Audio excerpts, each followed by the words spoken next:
Hi, my beautiful dental squad. So, welcome back to our series of Mission MDS 2024. So, in this video, we are going to discuss about hematological disorders. We'll do a rapid revision with along with MCQs. A point to be noted, all the MCQs will be case-based scenarios, which are like trending questions which are being asked in our NEET MDS 2024. So in this video, we are going to cover all the aspects of hematological disorders, that is the oral lesions aspect, pathological aspect, and from medicine point of view and from even the pharmacological point of view. So let's just don't waste our time and let's just rapidly revise that hematological disorders. Okay, so coming to the topics of discussion that we have, we'll be discussing about anemia, hemophilia, thrombocytopenia, leukemia, and hemoglobinopathies. Hemoglobinopathies include sickle cell anemia and thalassemia. Okay, so let's just dive into these. So, anemia, as you all know, anemia is a decrease in number of RBCs, hemoglobin concentration, or hematocrit. Okay, a decrease in number of RBCs, hemoglobin concentration, or hematocrit is known as anemia. The types of anemia that we see are iron deficiency anemia, vitamin B12 anemia, deficiency anemia, which is also known as vitamin B12 deficiency, is also known as megaloblastic anemia, right? Then folic acid deficiency anemia, aplastic anemia, and hemolytic anemia, that is sickle cell anemia and thalassemia. So let's just see each one of this one by one. Okay. So coming to iron deficiency anemia. So as you can see from the name itself, iron deficiency. Iron deficiency is the person is deficient in iron. So it is the most common type of anemia that we see. So some symptoms which include are pale or yellow skin, fatigue or lack of energy, shortness of breath or just chest pain, and are some of the symptoms. The main cause why the patient is suffering from the deficiency of iron include blood loss, lack of iron in diet, and also inability to absorb iron in some, and during pregnancy, because pregnancy the mother will be requiring to take huge amounts of what uh, from a normal person. So if she is not taking that amount, then she might also face iron deficiency anemia. So it can be classified into three stages. Okay, so it is storage iron deficiency erythropoiesis, and iron deficiency anemia. Okay, so these are the important points around iron deficiency anemia. Okay, then iron deficiency anemia, as you can see in the slide here. So, whenever we come into hematological disorders, we have three basic values that we uh, base based on which we classify which kind of anemia it is. So that is, as you all know, MCV, MCHC, right? So MCV, MCHC are two of these things, and another one is what we see, MCH, right? So apart from this, to differentiate iron deficiency anemia, the most important factor is this one, total iron binding capacity. Especially in iron deficiency anemia, the total iron binding capacity increases. Whenever in the question they are giving total binding capacity is increased in the patient, then you can go for the answer as iron deficiency anemia. So you have to keep this in mind. So why I'm concentrating on the distinguished factor is that the remaining factors you might have already studied in your this thing, but since it is a revision, we have to just concentrate on the specific points which will help us in tackling the MCQs. Okay, so that's why I'm just going into the main point. I'm not explaining it wholly. Okay, and you can see one more thing, the image here. So this image is showing few RBCs. Okay, and the structure of RBC, you can see it is changed, right?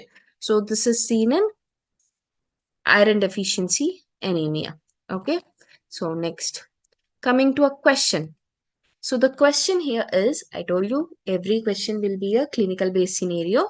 So please do make a note of these questions, or at least check with these questions properly, right? So this is how the questions will be asked.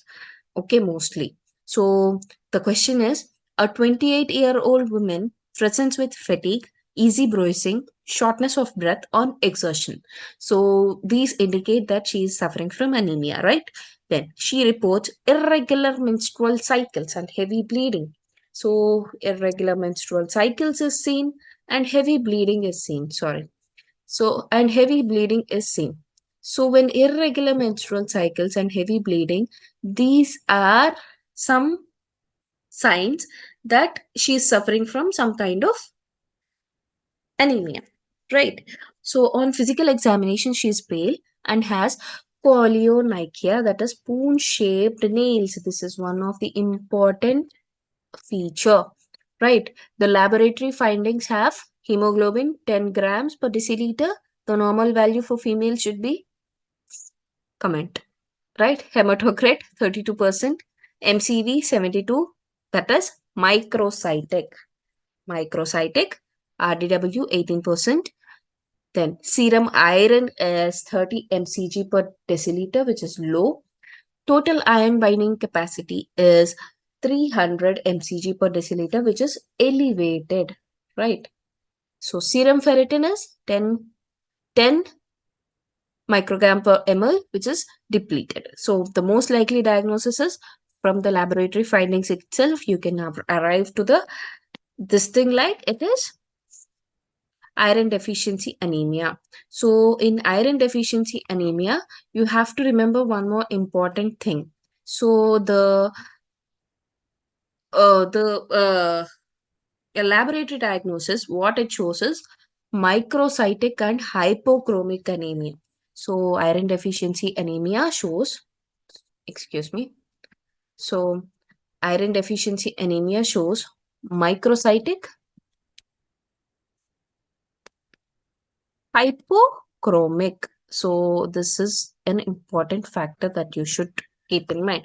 Apart from that, elevated PIBC, decreased iron. So these are important points around iron deficiency anemia. So let's just dive into megaloblastic anemia, which is vitamin B12 deficiency or folic acid. So here what happens? Bone marrow produces stem cells which create large red blood cells. The RBCs are macrocytic. So in megaloblastic anemia, RBCs are macrocytic, which is produced from the bone marrow itself.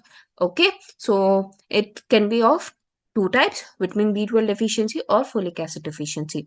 The common symptoms which include decreased appetite, irritability, lack of energy, diarrhea, difficulty walking, numbness, smooth tender tongue. So this is what we called as red beefy tongue. Okay, so this is one more important point you have to remember in megaloblastic anemia. Okay, so these are the main signs around megaloblastic anemia. Okay, so make a note of it. Then coming to the histopathology, the as we know, it shows macroobelocytes, that is large oval red blood cells. So you can see those in the image, the large oval red blood cells with mean corpuscular volume, which is MCV, which is greater, okay, 115 FL. Okay, anisocytosis or poikilocytosis, that is anisocytosis or poikilocytosis is seen in nucleus, right? Then hypersegmented neutrophils. So you can see the cell here, hypersegmented neutrophils. Apart from this, Powell-Jolly bodies are seen. That is, residual fragments of nucleus can be seen. Powell-Jolly bodies can be seen. Okay, and apart from this, you can see teardrop cell. Okay, so these are important points around megaloblastic anemia histopathology. What are they? Large oval RBC, which is oval. Okay, and coming to neutrophils, which are hypersegmented. Okay, and Powell Jolly bodies. Okay, oval jolly bodies and also teardrop cell. Okay, so these are important points you have to keep in mind when they're asking about megaloblastic anemia. Then, coming to a question, a 65-year-old man with a history of chronic gastritis presents with fatigue, pale skin, and glossitis. So, here one important point that we got is glossitis. He reports no recent dietary changes and takes medications for hypertension and arthritis. So, on physical examination, he appears weak and has slight jaundice. The laboratory findings which are given are hemoglobin, which is 8, which is decreased, hematocrit decreased, MCV 110. They gave 115, but 110 is also a macrocytic condition. Okay, then serum folate low, vitamin B12, which is also low, and Schilling test. Okay, Schilling test. This is one more test which we do in vitamin B12 deficiency. So remember this. So what is the diagnosis? So the MCV of the patient is elevated, indicating macrocytic anemia. So which is not typically seen in folate deficiency alone. MCV elevation is not typically seen in folate deficiency alone. Okay, so low serum folate with normal B12 and abnormal Schilling's test strongly suggests that there is B12 absorption impairment. That is, vitamin B12 absorption is impaired. Okay, this is a hallmark of pernicious anemia or megaloblastic anemia. Okay, so the options given here is pernicious anemia is the right answer. So remember, only MCV alone increasing does not indicate folate acid deficiency. Okay, additional low serum folate and normal vitamin B12 indicate impair vitamin B12 absorption. Okay, this you keep in mind. So this is what we have to remember while solving a question around megaloblastic anemia. Right. Then coming to aplastic anemia. So we have done a like complete full video on aplastic anemia. We have it in YouTube. In that also we have discussed one previous year question. So if you have time, you can just go through that video also so that you'll get a broader idea on aplastic anemia and also you'll know the question around it. Okay. So aplastic anemia is a rare life-threatening disorder of the hematopoietic stem cell disorder, aplastic anemia, stem cell, aplastic, bone marrow, megaloblastic. Okay, iron deficiency, total iron binding capacity is increased. So these are some important points. Then it results in a loss of blood cell precursors. Precursors itself are lost. Hypoplasia or aplasia of bone marrow. And pancytopenia. Pancytopenia is that is affecting RBC, WBC platelets. Okay, that is decrease in RBC, WBC platelets. Okay, then aplastic anemia can be inherited or acquired. Inherited is when the type of marrow failure syndrome is passed from parent to child. Acquired develops over time and symptoms may begin to appear in adults. Okay, so aplastic anemia and myelodysplastic syndrome are two distinct conditions that share similarities. In rare cases, they can occur alongside each other. So you just make note of this point. This might be asked as a question. So aplastic anemia sometimes comes along with myelodysplastic syndrome. Okay, so this is one more important point around aplastic anemia. Okay, then coming to the symptoms, the same as we see in every anemia. Okay, there is nothing like uh, specific to aplastic anemia, but we can see some bruising and nose bleeds, epistaxis or bleeding gums can be seen.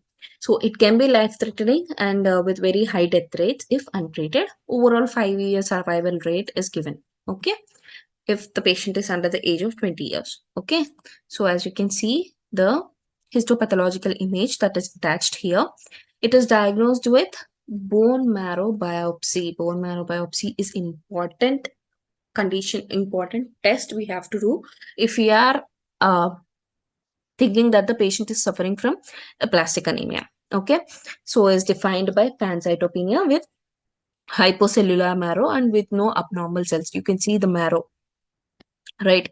It is like there are a lot of vacant spaces in the marrow, so it is not full. That means there is no sufficient amount of RBCs or WBCs or platelets for the biopsy to show. So we can see hemoglobin less, so platelets and absolute neutrophil count less than 1.5 into 10 power 9, treated with immunosuppressants or stem cell transplantation. Okay, so these are the treatments we can give in aplastic anemia. So let's just get into a question now. So a 25-year-old male presents to the emergency department with complaints of easy bruising, frequent nosebleeds, and fatigue for the past few weeks. So easy bruising, frequent nosebleeds, these are important signs which we see in aplastic anemia. Then he denies any recent infections or exposure to toxins. On physical examination, petechiae and ecchymosis are noted on his extremities. Laboratory investigations reveal pancytopenia. This is one more thing. So we saw nosebleeds and bruising, pancytopenia with hemoglobin level 8.2, which is lower hemoglobin level, and white blood cell count decreased, right? Platelet count decreased. Okay, as we told pancytopenia, of course, these will be decreased, right? It's just given to confuse you, okay? So bone marrow biopsy shows hypocellular marrow, this is one more important thing, with marked decreased cellularity. What is the most likely diagnosis of the patient? Okay, so they have given iron deficiency anemia. Iron deficiency anemia we have discussed, we don't see any of it. Hemolytic anemia we have not yet discussed, so we'll just see. And leukemia, is it leukemia? We'll see, right? So pancytopenia is seen along with petechiae. Hypocellular marrow is consistent with aplastic anemia only. Okay, it is characterized by bone marrow failure and decrease in production of all of the blood cell types. Okay, so that is a hallmark feature of aplastic anemia alone. Okay, so iron deficiency anemia, it presents with microcytic hypochromic anemia. We have seen it, right? Hemolytic anemia, it presents with anemia and jaundice. So pancytopenia is not there in hemolytic anemias. Okay. Leukemia presents with leukocytosis. Okay, leukocytosis, not pancytopenia. Leukocytosis and may cause anemia and thrombocytopenia, but it could not show hypocellular bone marrow is not seen in leukemia. Okay, so don't get confused with aplastic anemia and leukemia. Okay, leukemia shows leukocytosis, thrombocytopenia, and aplastic anemia shows pancytopenia, right? So with this thing we can come to conclusion that it is aplastic anemia. Okay, then coming to the hemophilias. So hemophilias, as I told you, hemophilia is a bleeding disorder. So we know hemophilia is a bleeding disorder. It is most commonly caused by factor 8, which is hemophilia A, or factor 9, which is hemophilia B. So males are primarily affected with symptoms like spontaneous or excessive bleeding after injury or swelling or joint pain, anything. Diagnosis is clinical features and assays we perform to find the specific clotting factor which is not there. Okay, so the main clinical feature is excessive bleeding, so easy bruising, prolonged bleeding from cuts, bleeding after what extraction that we see, right? So you know the symptoms, right? Mostly it is like fatigue, associated fatigue, pain, so anxiety. So replacement is with therapy is with replacing the recombinant clotting factors to prevent the and control the bleeding symptoms. Okay. So question. So a 7-year-old male child is brought to the emergency department by his parents due to persistent bleeding from a minor injury to his knee. The parents report that he bruises easily and has experienced several episodes of prolonged bleeding after minor cuts or injuries in the past. There is no known family history of bleeding disorders. That is, there is negative family history of bleeding disorders. I am uh, emphasizing this because I'll tell you. On examination, there are multiple bruises on his extremities and knee injury is actively bleeding. Laboratory investigations relieve prolonged activated partial thromboplastin time, that is APTT, of 45 seconds, which its normal range is 25 to 35 seconds. What is the most likely diagnosis for this patient? So, since the patient is presenting with persistent bleeding, right? Even he's having bruises in other areas, prolonged APTT. So these all lie with hemophilia. But they have given you in the options von Willebrand disease, hemophilia A, B, thrombocytopenia. So if you are aligning to hemophilia also, we have two options here. Is it A or is it B? So let's see. So hemophilia, which is an X-linked recessive disorder. So this is important. Okay. Hemophilia is a X-linked recessive disorder. Okay. So X-linked recessive disorder. This you should make a note of it. So it is characterized by deficiency or dysfunction of clotting factor 8 or 9 that we have seen. So what we have to see is why it is, which hemophilia is it?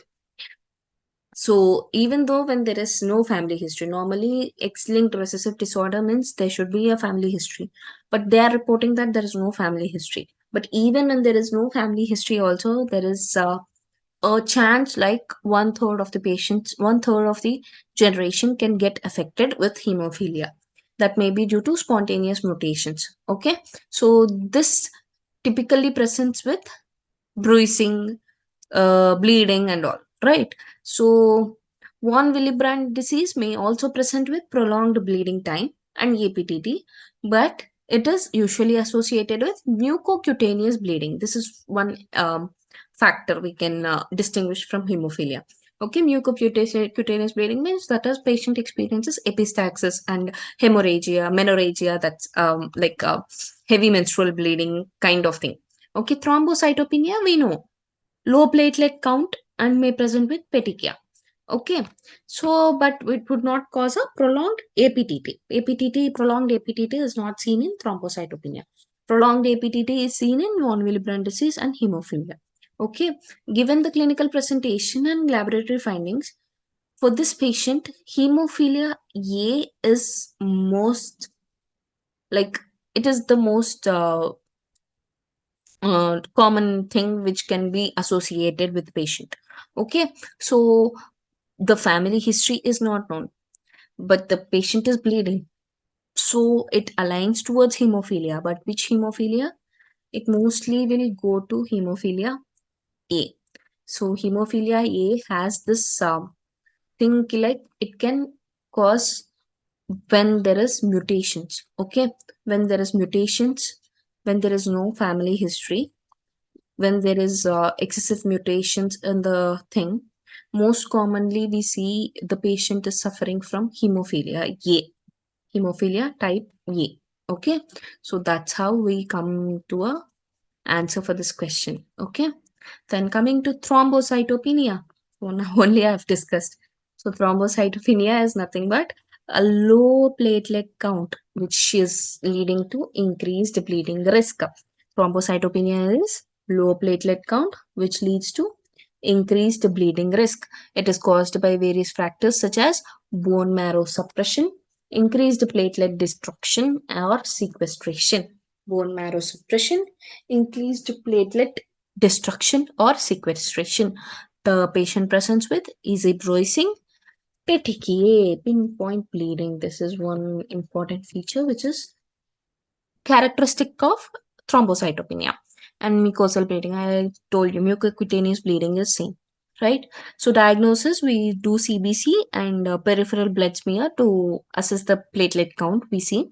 And treatment depends on the underlying cause, platelet transfusions, and in some cases we can also do splenectomy. Okay, so this is the thing about thrombocytopenia. So let's just see a question quickly. So yeah, this is the same question, I think so.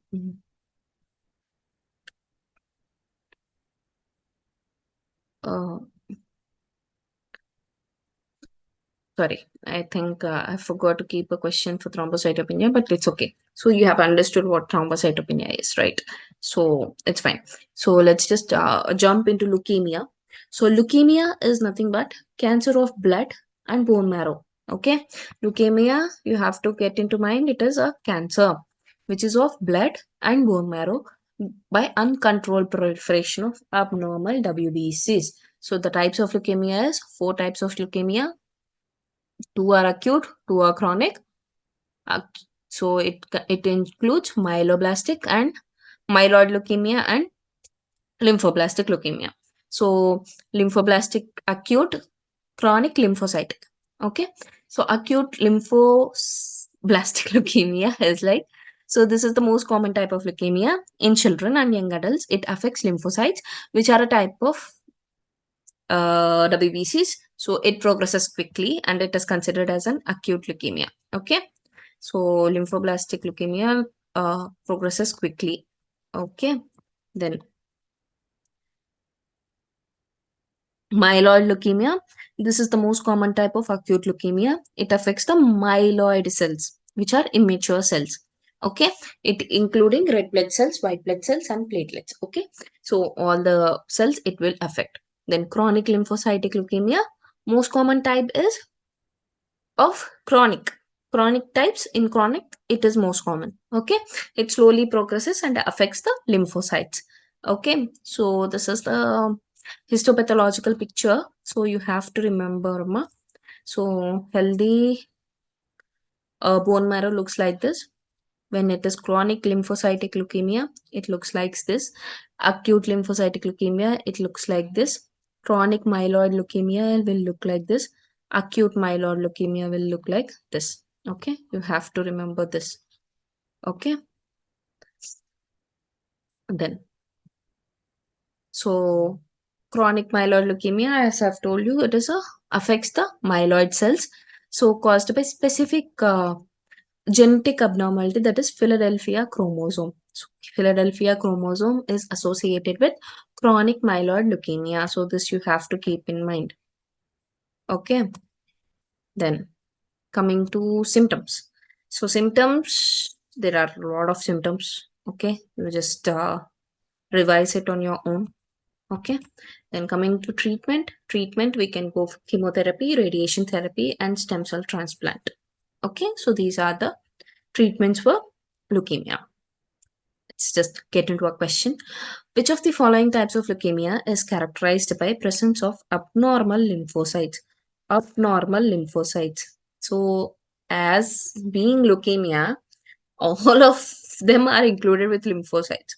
But which is the one thing which is characterized by abnormal lymphocytes is like proliferation of abnormal lymphoid precursors, which leads to accumulation of lymphocytes in the bone marrow and peripheral blood.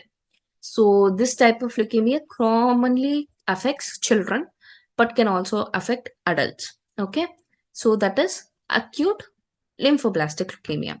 And coming to acute myeloid leukemia, what it has is proliferation of abnormal myeloid precursors leading to accumulation of immature myeloid cells. So what we have seen, ALL, abnormal lymphoid precursors. AML, abnormal myeloid precursors. Okay, so both of them lead to accumulation of immature cells, accumulation of cells. Then chronic lymphocytic leukemia. So it is characterized by accumulation of mature but functionally incompetent lymphocytes. Mature but functionally incompetent lymphocytes, primarily B cells. Okay. Then chronic myeloid leukemia, characterized by, I've just now told it, by Philadelphia chromosome. So resulting in proliferation of granulocytic precursors. So the answer will be, so did you get this thing? Which is abnormal, what is getting accumulated and all? So I'll just tell you one thing. Okay. So once again, we'll just revise in this question. Okay.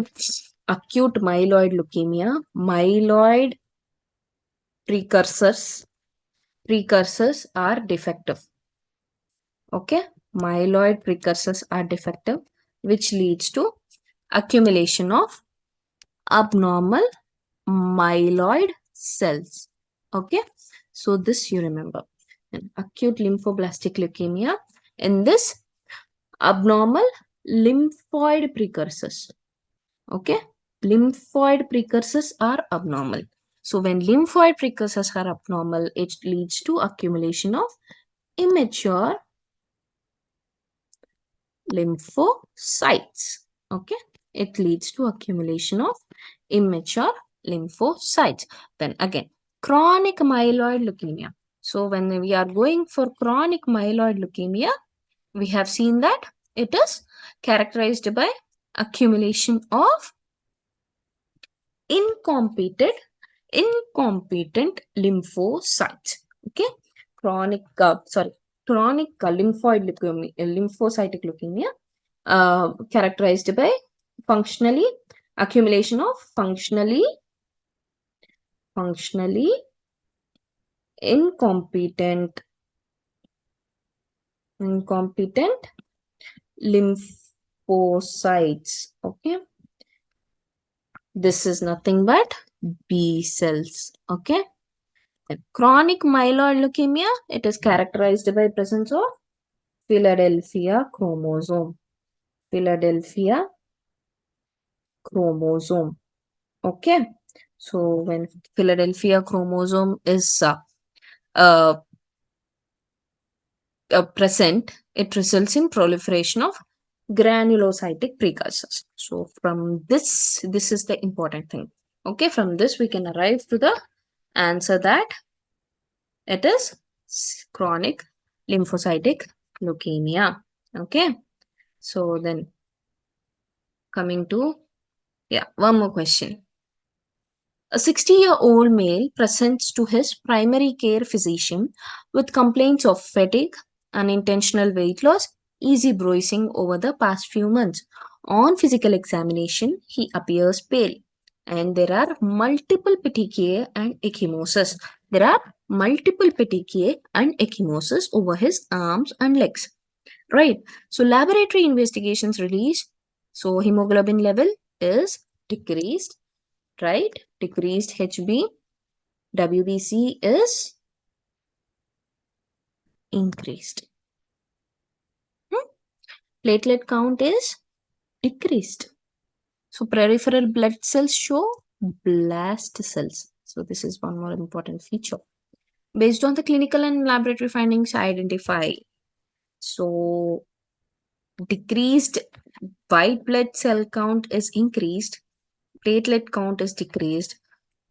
This reveals that the patient is suffering from thrombocytopenia.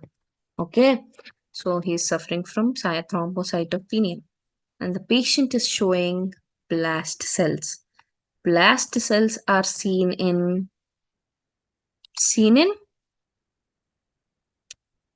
acute leukemia. So, which type of acute leukemia are the blast cells seen? So, it is seen in predominantly in AML. Okay, myeloid precursor cells are deficient, like abnormal. So it will lead to production of blast cells, which are seen in acute myeloid leukemia. Okay, so the answer will be AML. Okay, then so okay, let's just go to hemoglobinopathies. Here we'll be discussing two: sickle cell anemia and thalassemia.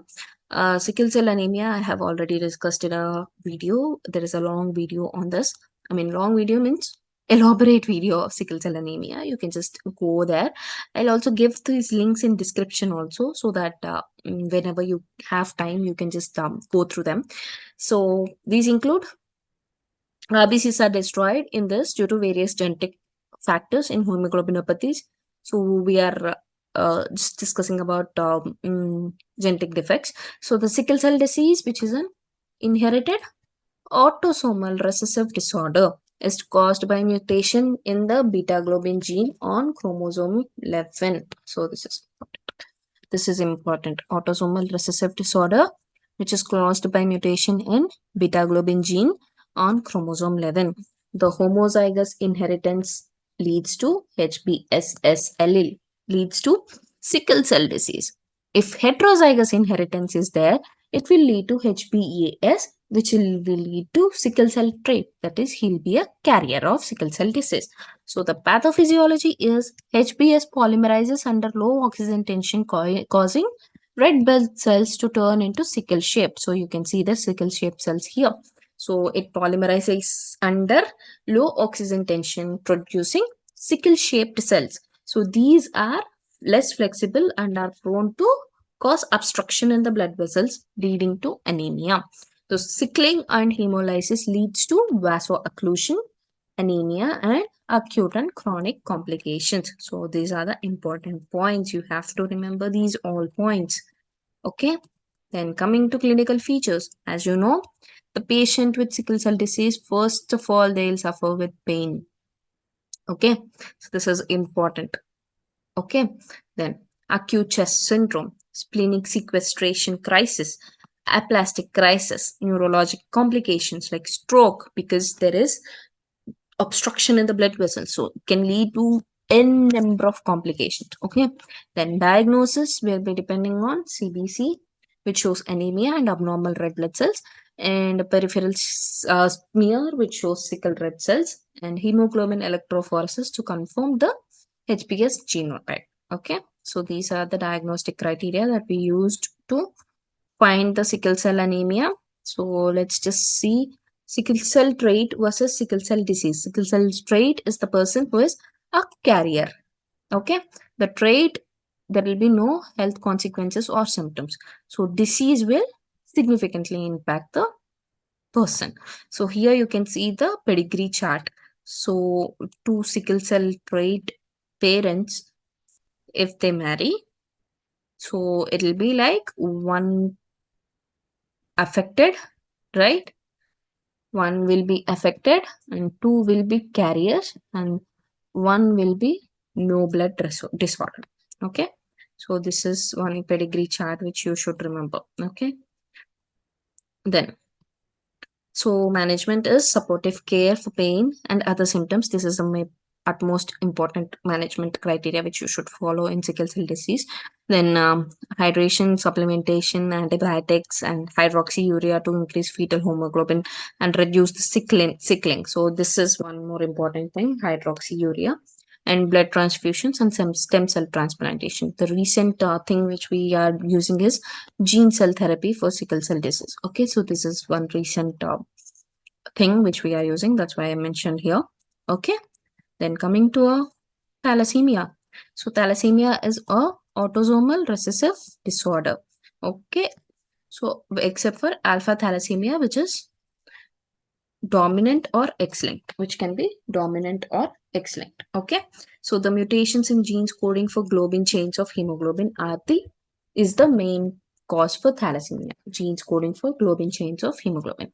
Okay, different types based on affected genetic globin chain are alpha thalassemia and beta thalassemia. Beta thalassemia autosomal recessive, whereas alpha thalassemia, it can be dominant or X-linked.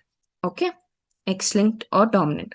Okay, then alpha thalassemia, two genes on chromosome 16 code for alpha globin chain, and beta thalassemia, which is due to defect in one gene which is on chromosome 11. So it is these are the defects which we can see. Okay, the severity depends on number of mutated genes. Okay, it can be homozygous, compound heterozygous. Okay, compound heterozygous is that like mostly homozygous but with a normal allele also. So they cause major thalassemia.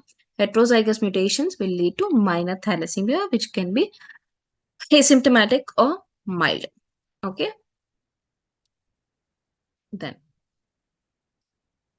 So coming to a question, a 20-year-old African female, mm, African American male presents to the emergency department with severe pain in his arms and legs.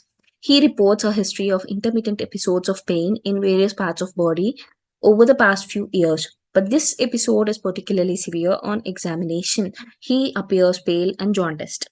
Laboratory tests reveal a low hemoglobin level, elevated reticulocyte count, and presence of sickle cells on peripheral blood smear. Diagnosis will be sickle cell anemia.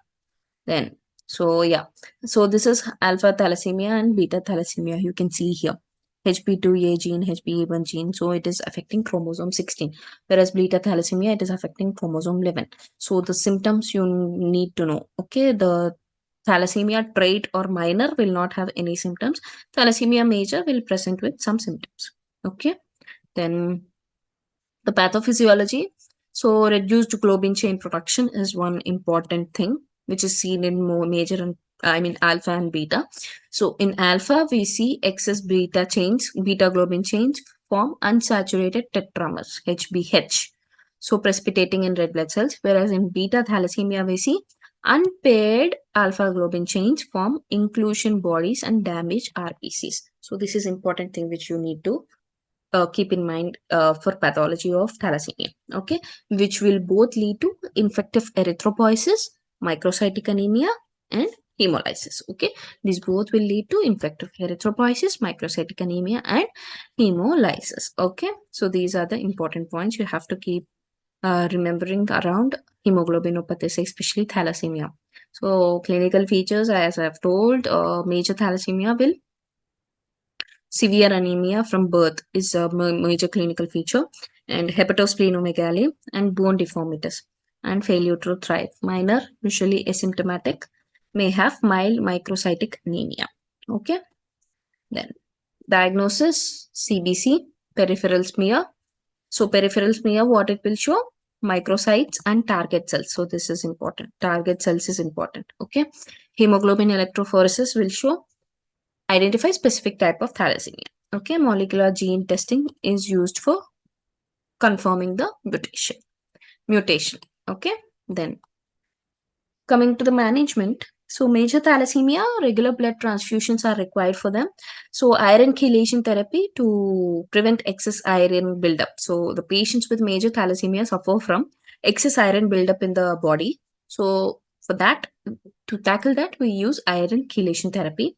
Then splenectomy, okay, to reduce hemolysis, and also stem cell transplantation. Whereas for minor thalassemia, so usually you have to monitor them so that they don't get into a crisis. Okay, and you can just give them folic acid supplementation. Right. One more question we'll see. A 25-year-old woman of Mediterranean descent presents with to her primary care physician with complaints of chronic fatigue, weakness, and shortness of breath on exertion. She reports a history of anemia since childhood. This is important. Okay, since childhood means you have to go for bleeding disorders. So, which bleeding, hemoglobinopathies. So, which has required occasional blood transfusions. On examination, she appears pale and has mild jaundice. So mild jaundice is seen in hemoglobinopathies. So laboratory test reveals microcytic hypochromic anemia, which is also seen in iron deficiency anemia, but the symptoms are not aligning with that, with markedly reduced levels of hemoglobin and hematocrit. Further investigations demonstrate increased levels of HbA2, hemoglobin A2, and fetal hemoglobin HbF. So, based on the clinical presentation, the most likely diagnosis will be. So, since increased levels of HbA2 and fetal hemoglobin are consistent with thalassemia. So, thalassemia is a inherited disorder which is characterized by globin chain abnormalities. Okay, so which leads to microcytic hypochromic anemia. So it is particularly common in Mediterranean people. Okay, that is those belonging to Middle East, Southeast Asian descent. Okay, so these are the characteristic findings which we see in what? Thalassemia. So with this, we complete the most important, that is hematological disorders which are required for our need MDS, right? So you just see this video even before your exam so that you don't forget all these important points. Okay, so those who have like your peers and all, you just share this uh, video with them so that they'll also make their revision rapid and easy. Okay, and you'll also know the way you can tackle the MCQs also, right? And one more important thing, we are keeping PYQ questions, that is previous year questions, in our Instagram handle, okay, as a form of story and also as a form of post or reel daily. So that will help you in even practicing the previous year question so that you get on point with your revision, right? So we'll just meet in our next video, right? Thank you so much.